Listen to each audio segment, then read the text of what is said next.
Hello guys! Welcome back sa aking backyard. For today's video ay hindi nga lang pagmumukha ko ang inyong makikita. Dahil ngayong araw na to ay schedule nga ng pagdating ng ating mga bisita. Mula sa Kiselco 1, mabuti na nga lang at umabot talaga yung ating preparation dito sa ating backyard. Bukod kasi sa preparation natin ay may iba pa nga tayong ginagawa. Tulad na nga lang ng pagpapakain ng manok, pagtatanim, pagbabalot ng ating mga parcel, at pag-accommodate ng ating mga walk-ins na customer, at pagpasok natin sa TESDA. Hindi naman ganun karami guys, diba? Buti na nga lang at namamanage pa natin yan. Kaya maraming salamat din kay Evelyn dahil palagi siyang nandyan para tulungan tayo. Bali sa pagpunta nga pala ngayon ng mga taga Kiselco 1 ay mayroon nga palang gaganapin na mini program at ngayon nga rin pala nila ipapaabot ang tulong at suporta sa ating pagbabackyard farming. Kaya ayan, naglagay kami ng mga upuan dito sa ilalim ng puno. Mabuti na nga lang at nagkasya lahat. Medyo maliit lang talaga kasi yung backyard natin. Kaya limited lang talaga ang pwede i-accommodate. At konting sandali nga lang ay mag-uumpisa ng ating mini program. Iniintay nga lang namin dumating si Ma'am Nancy Diasis. Bali siya nga pala yung direktora ng Kiselco 1. At inihani ko na nga rin yung ating mga produkto dito para nga makita rin nila kung ano yung mga pinuproduce natin dito sa ating backyard. Ilang sandali nga lang at nag-umpisa na ang ating programa at nagbigay nga ng mensahe ang manager ng bawat department ng Kiselco sa pangunguna nga ni Direktora Nancy. Atin ang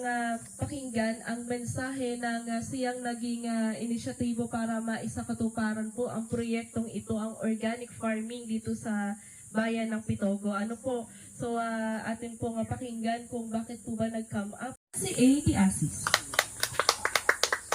Okay, good morning. Maraming salamat, Jane.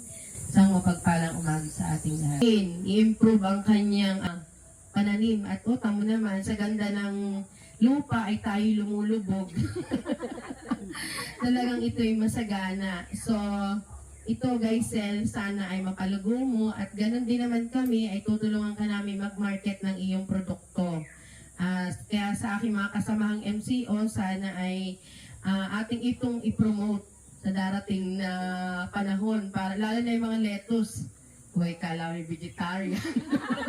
Napakaganda nga ng layunin ng ating direktora para matulungan ng isang kagaya ko na bago pa lang nag-uumpisa sa ganitong business farming. Kaya maraming salamat talaga kay direktora dahil sa dami nga ng pwede matulungan ay tayo talaga yung pinala para mapili niya. At maraming salamat din kay Engineer JJ Pernea sa kanyang magandang mensahe at suporta. Ganon din kay Ma'am Bernadette na pinakang head ng MSD at sa lahat ng staff na nandito na bumubuo ng Kiselco 1. Sobra po ako nagpapasalamat sa inyong lahat. At syempre, bilang isang beneficiary ng programang ito, ay hindi rin mawawala yung konting mensahe mula sa akin. At medyo hindi nga natin napaghandaan yung speech natin for today's video. Kaya maiksi nga lang yung message na binigay natin.